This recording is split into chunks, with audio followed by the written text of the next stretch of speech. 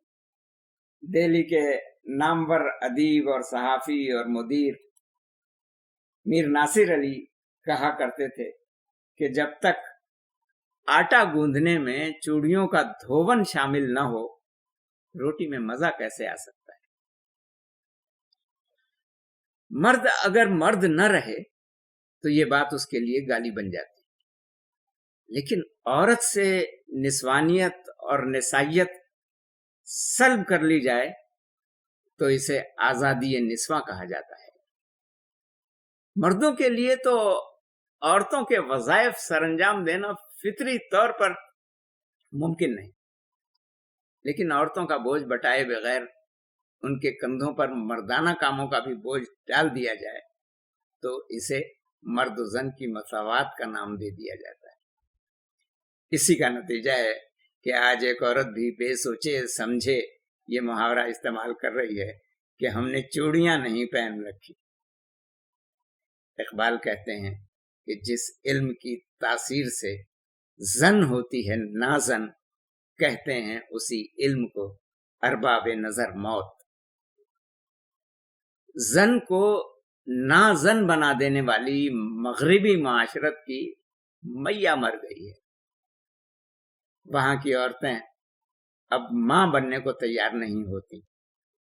صحیح معنوں میں ماں بن جائیں تو تقریباً 3 سال تک آزادی نسواں اور مساوات مرد و زن کے لالی پاپ سے دستکش ہونا پڑتا ہے۔